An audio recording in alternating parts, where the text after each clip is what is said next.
Direitos humanos não são opção, são essenciais. Aqui no Vozes da Humanidade, você ouve quem luta por justiça e igualdade. Bem-vindo ao seu podcast sobre direitos humanos.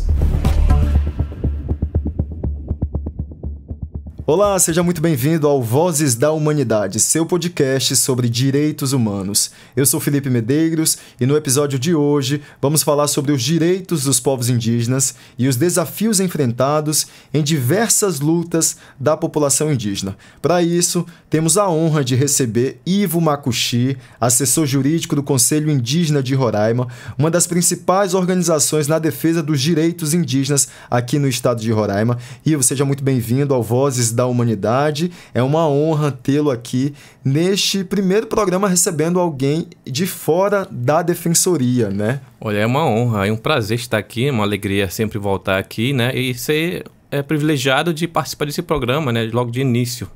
Primeiramente, eu quero dizer que eu admiro muito seu trabalho, viu? A gente já se conhece aí de longa data, de outros materiais e produtos jornalísticos que eu estou sempre te consultando para poder entender melhor os povos indígenas. Sim, né? Com certeza. Você, como grande profissional da comunicação também aqui do estado de Roraima, que tem esse senso de humanidade também, esse olhar para os povos indígenas e saber tratar isso, né? Comunicar isso para a sociedade roraimense é importante e uma alegria também estar aqui com você. Obrigado, viu? Então, Ivo, antes da gente entrar no tema principal, eu queria te perguntar algo mais pessoal, né?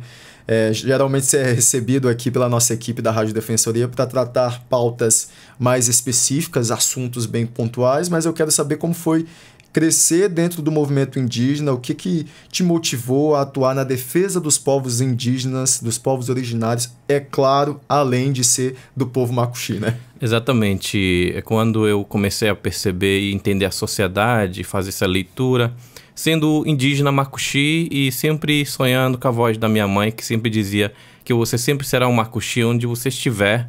E até hoje eu falo a minha língua Makuxi, mas eu compreendo hoje que não era só um meio de comunicação, mas era a transmissão de um conhecimento, de um saber ancestral.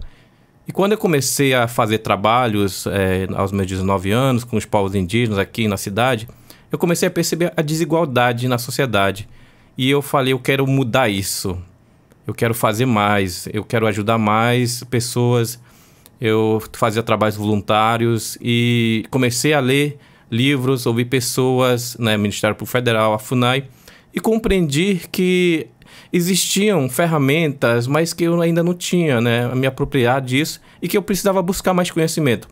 E nesse sentido eu busquei estudar o direito para avançar o meu trabalho de voluntário, mas eu não tinha noção de onde isso poderia me levar. Então hoje eu consigo entender que foi um chamado ancestral, um despertar para a defesa dos direitos humanos dos povos indígenas que isso me levou a conhecer o mundo hoje e fazer esse trabalho que eu faço como advogado indígena. Aproveitando que você falou de conhecer o mundo, eu acho muito... A gente que te acompanha nas redes sociais, inclusive, fala aí o @.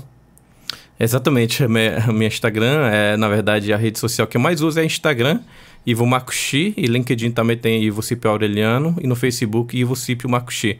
E é onde eu consigo divulgar um pouco do trabalho que eu faço. Inclusive eu vi recentemente lá participações suas na ONU, queria que você contasse um pouquinho como é para um indígena aqui de Roraima, do povo Makuxi, atuante, né, no CI, participar da ONU, o que você faz exatamente, como é a sua participação, e não só na ONU, né? Conta pra gente.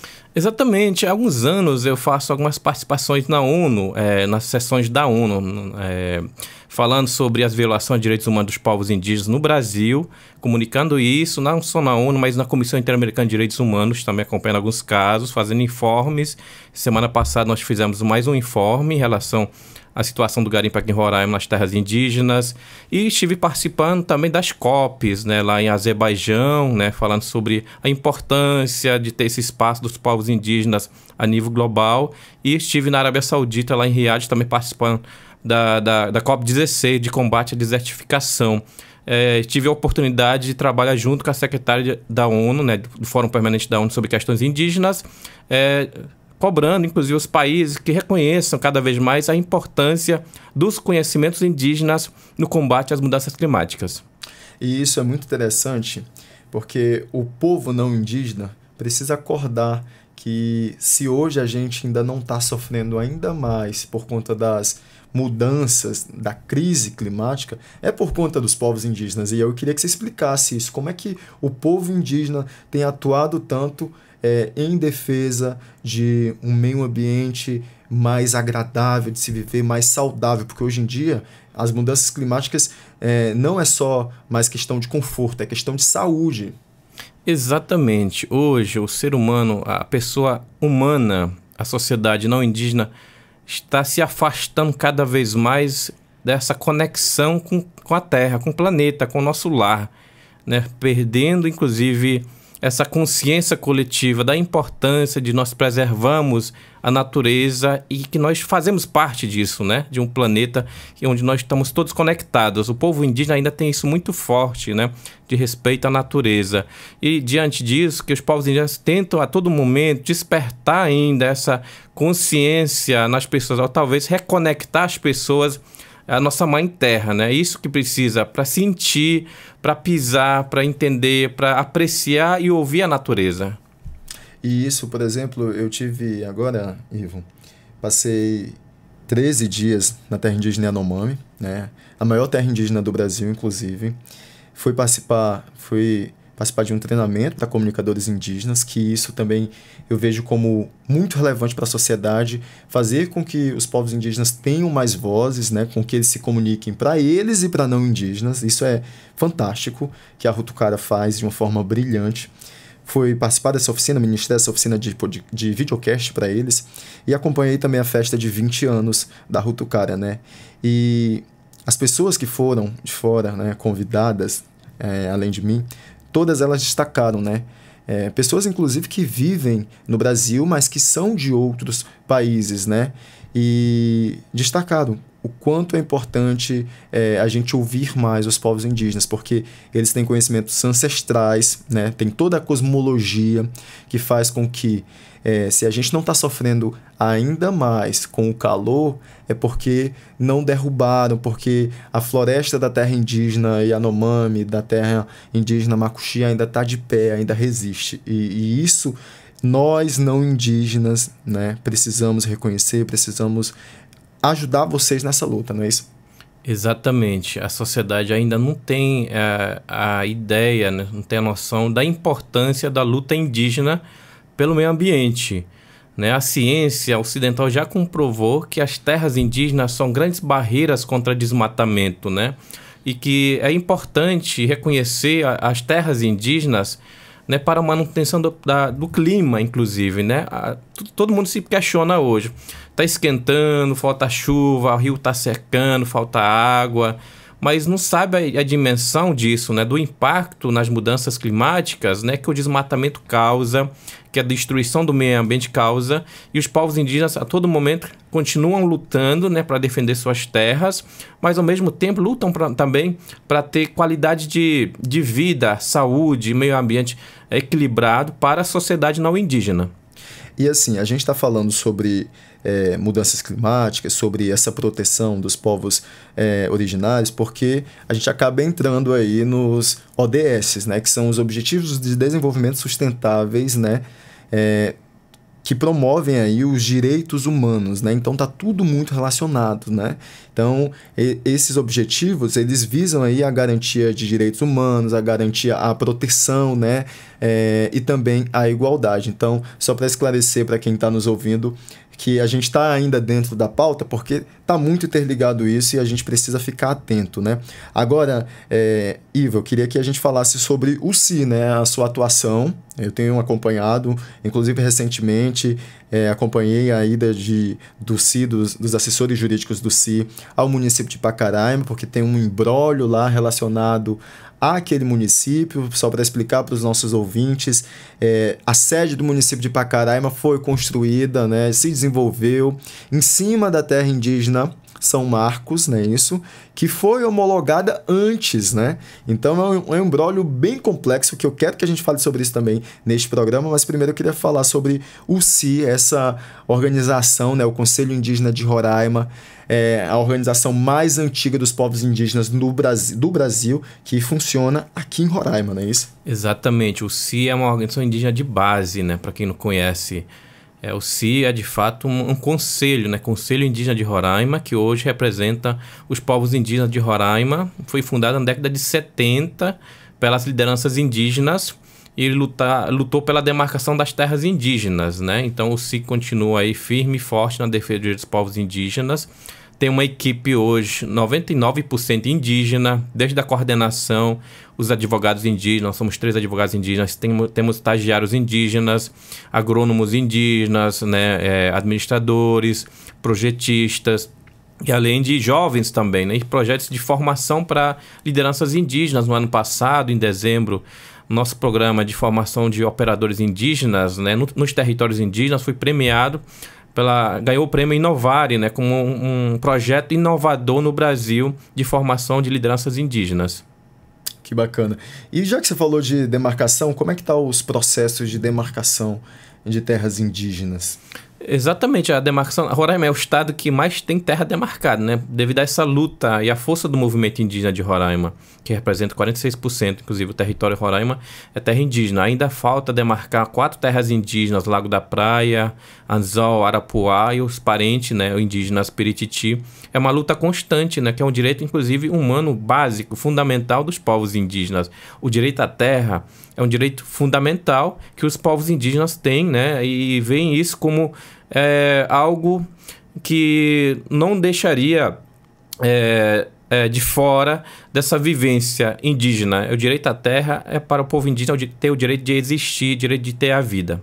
Mas o CI não defende também só demarcação, né? Atua em diversas áreas para garantir os direitos dos povos indígenas. Exatamente, o CI também trabalha na promoção dos direitos humanos, né? Garantia dos direitos, também uma educação escolar específica e diferenciada, saúde que respeita as especificidades culturais dos povos indígenas, acompanha também a formação de novas lideranças indígenas, busca de fato planejar junto às comunidades indígenas, né? Elaborar seus planos de vida. A gente chama de planos de etnodesenvolvimento nas comunidades indígenas a partir da participação de todas as comunidades indígenas. Ivo, e como é que está atualmente a mineração em terras indígenas? Teve toda aquela situação, né, todo aquele escândalo envolvendo o povo Yanomami, né, envolvendo o sofrimento do povo Yanomami com relação ao garimpo ilegal na terra indígena. Mas, atualmente, como que está? Lembrando que o CI, né, acompanha também o povo Yanomami, né? Exatamente. Infelizmente, o nosso povo indígena Yanomami, da terra de Yanomami, vem sofrendo os impactos desse garimpo ilegal, né? A invasão. Diante dessa a fragilidade de proteção às terras indígenas, né? De fato, nos últimos anos tem melhorado, né, a retirada e o acesso aos direitos básicos, como acesso à saúde do povo Yanomami. Avançou muito no atendimento, mas ainda precisa fortalecer as ações de proteção à terra indígena Yanomami. Isso, de fato, pode impedir as novas invasões de garimpeiros, né? Mas a gente reconhece que, de fato, houve um avanço, né, na garantia da dignidade humana do povo Yanomami e Ecoana que habita ali o território. Muito bom, né? E tem também, Ivo, alguns mitos, né, envolvendo todos esses problemas que envolve também os indígenas. Tem alguns mitos que os não indígenas falam, né, com relação principalmente à terra, né? Desenvolvimento econômico, terra, por que demarcar? E são algumas palavras de senso comum que eu até me recuso a falar aqui, mas você sabe bem quais são. E eu queria que você explicasse, que você desse o seu ponto de vista como assessor jurídico, como militante, como indígena, para que a população ouça de uma forma e entenda claramente que isso é luta por direitos, né? E por que isso é importante. Exatamente. Existem alguns mitos, né, e nós chamamos até de racismo e discriminação contra os povos indígenas.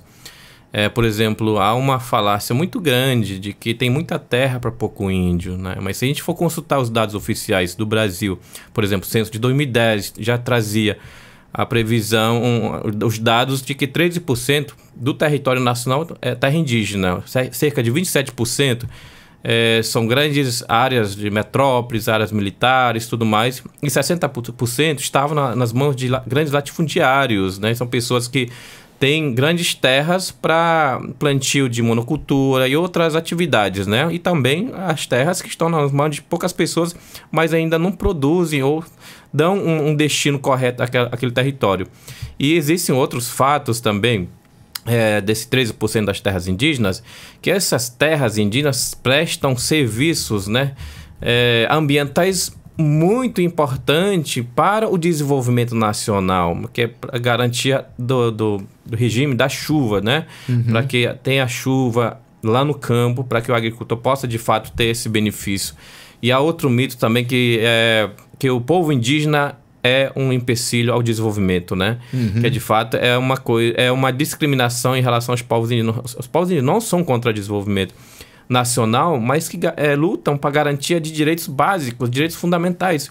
Que se a sociedade não indígena lutasse de fato para participar das discussões que decide a sociedade, a vida em sociedade, a gente não teria tantos casos de corrupção e desvio de verbas públicas, né? A gente teria garantia de mais direitos e acesso às políticas públicas de qualidade. É isso que o povo indígena cobra, né? Garantir a participação nas políticas públicas e garantia dos seus direitos, que não é uma invenção, são direitos garantidos na Constituição, em vários tratados internacionais de direitos humanos, em leis infraconstitucionais ou abaixo da Constituição, que reconhecem que os povos indígenas têm o direito de ser como são, de ser diferente e ser tratado e ser respeitado com essa diferença.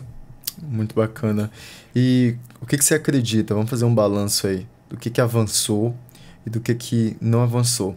Claro que a gente vem de um período aí de muito retrocesso, né? Agora a gente está se reerguendo, mas queria a sua avaliação como assessor jurídico do CI, como militante indígena. Eu posso avaliar e dizer que, de fato, nós tivemos um grande avanço nos últimos anos. Pela primeira vez na história do país, né? Tivemos a criação do Ministério dos Povos Indígenas, a nomeação de indígenas, lideranças indígenas em espaços estratégicos, na CESAI, na FUNAI, né? E várias partes também, várias instâncias do governo. E a gente ainda busca garantir a participação aqui no estado de Roraima. A gente precisa ter acesso aos espaços onde se decide a vida dos povos indígenas. A gente ainda precisa, de fato, concluir a demarcação das terras indígenas para a gente avançar também em acesso a outros direitos, que é uma questão desigual. Se não se demarca as terras indígenas, como é que os povos indígenas podem avançar para garantir os outros direitos, né? Sim. Então, a todo momento, os povos indígenas têm que se mobilizar para garantir seus direitos contra os retrocessos e as tentativas de retirar esses direitos da Constituição Federal, sendo que a gente poderia estar discutindo os planos de vida, avançando nos projetos de desenvolvimento econômico nas terras indígenas, e a gente tem que parar para mobilizar para garantir os direitos básicos para que nossas terras não sejam retalhadas, destruídas por grandes empreendimentos. E especificamente aqui em Roraima, qual a sua crítica, Ivo? Olha, Roraima ainda é um estado muito anti-indígena, né? E olha que a gente ocupa aí a posição do estado mais indígena do Brasil, Exatamente. Né? Roraima é um estado mais indígena. Nós temos um município 98% indígena, que é o Iramutã, né? Um município indígena, mas ainda assim falta uma consciência do povo roraimense da importância dos povos indígenas também para a sociedade. A cultura indígena enriquece a humanidade, o ser humano, né? Não é só uma pessoa, são diferentes coletivos, pessoas que têm culturas diferentes. Isso faz parte da riqueza nacional do país também. Sim, claro, obviamente. Ivo, e qual o ponto da Declaração dos Direitos Humanos mais te chama a atenção? Qual que você mais gosta e que você destaca aqui pra gente nesse início de temporada do Vozes da Humanidade, o nosso, né, o seu podcast sobre direitos humanos aqui da Rádio Defensoria? Olha só, tem uma palavra, até o Papa Francisco tem usado muito, e isso desperta algo muito, muito sensível no meu coração, que é o amor, mas eu traduzo isso para fraternidade. O artigo 1º da Declaração Universal dos Direitos Humanos fala que nós temos que ter o espírito de fraternidade um com o outro, né? Entender o outro, respeitar o outro, a diferença do outro. E isso falta para a sociedade não indígena, de ver o indígena como humano, como amigo, como irmão, como pessoa que tem sua diferença. Isso precisa de fato. Somente assim a gente vai construir um país dos sonhos.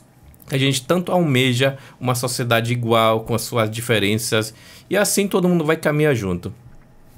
Além disso, qual a dica que você dá para o povo do nosso estado, o povo de Roraima, esse estado com muito conhecimento, com muitas riquezas, com muitos traços indígenas? Porque eu acho que a gente tem que começar também daqui, né? Começar da nossa casa, nosso vizinho, que é indígena, né? Eu sei que muita coisa já mudou, pelo que eu observo ao longo da minha vida, né? Eu já vi muitos indígenas sofrerem muitas situações ruins, até mesmo em colégio, a gente sabe, mas o que é muito interessante de vocês é justamente essa resiliência, né? Essa força, esse orgulho de ser da terra, de lutar pela terra. Então, encerra pra gente essa edição do Vozes da Humanidade também com uma dica pro povo aqui de Roraima, pra gente se orgulhar mais de ser um estado indígena, de ter uma diversidade de povos indígenas, e não precisa, que nem o racismo, né? A gente não precisa, na verdade tem uma frase muito famosa que eu não recordo agora, se você quiser me ajudar também, mas é que todo mundo precisa ser antirracista, né? Não é só não ser racista, tem que ser antirracista. Salvo engano, a frase é essa. Exatamente, é isso mesmo, né? A gente tem que deixar o ódio do lado, né? A gente precisa esquecer esse ódio, deixar de lado e ouvir mais o nosso coração. Todo ser humano, inclusive isso é bíblico, é feito com amor. No coração das pessoas tem um amor. E é somente isso que pode despertar esse senso de coletividade, olhar um para o outro, olhar para o indígena como parte da sociedade também, roraimense, com sua especificidade. E quando mais a gente reconhecer o povo indígena, mais a gente vai ter esse senso, a consciência coletiva de que nós fazemos parte de uma sociedade, né? E todo mundo, muitas vezes, talvez tenha sangue indígena. É preciso ouvir a ancestralidade. Eu fico muito surpreso, inclusive, com esse trabalho de reconectar as pessoas, de despertar desse sono profundo. Muitas pessoas falam hoje, muitas autoridades, olha, minha avó era indígena e ainda tenho essa dificuldade de me identificar e tudo mais, mas isso aqui eu sinto que eu preciso fazer mais pelo povo indígena. De fato é isso, é um chamado ancestral, a gente precisa se despertar nisso, né? E olhar para frente e dizer para nós mesmos que nós conseguimos nos mudar, né? Ser um outro ser humano, e é isso que o indígena quer. Ivo, muito obrigado, viu, pela conversa, por compartilhar tanta informação importante aqui para a gente. E é claro que a gente já deixa o convite para outros integrantes do CI, para outros profissionais indígenas do CI, para vir aqui no podcast Vozes da Humanidade, trazer aí muito mais informações relacionadas aos direitos dos povos indígenas e, sobretudo, né, aos direitos humanos. Então, eu te agradeço mais uma vez. Nosso primeiro episódio você pode ouvir lá no nosso YouTube, no Spotify, no Deezer, né, Rádio Defensoria. Você pode ouvir o primeiro episódio que foi com a defensora pública Jeane Chalde, e você está nos dando a honra de ser o nosso segundo convidado. Mais uma vez, muito obrigado, e estamos sempre aqui de portas abertas para falar sobre direitos, sobre justiça e cidadania também, que é o lema, inclusive, da Defensoria Pública aqui de Roraima. Muito obrigado. E eu fico muito feliz em saber que a Defensoria Pública está avançando e pautando isso na sociedade, né? Primeiro órgão, assim, público que está fazendo esse trabalho. E isso alimenta a nossa esperança de que é possível mudar, é possível fazer diferente, é possível conscientizar e falar da importância de respeitar o outro, né? De despertar o ser humano que está adormecendo na gente aqui em Roraima, né? Então, agradeço pela oportunidade. O Conselho Indígena de Roraima está aí à disposição para participar em outros momentos, outras lideranças do Chauas, de comunidade, pode vir também. Agradeço muito e parabéns pelo trabalho. Muito obrigado, Ivo. E para você que está nos ouvindo, eu sou Felipe Medeiros e até um próximo episódio do Vozes da Humanidade. Direitos humanos são de todos e para todos. Continue conosco, nos siga no Instagram, @DefensoriaRR, e nas plataformas de áudio e vídeo, Defensoria Pública, @canal e também Rádio Defensoria. Na dúvida, é só digitar Defensoria RR, que você vai para o nosso site e lá você será direcionado para todas as nossas plataformas, viu? Muito obrigado pela sua audiência, até uma próxima.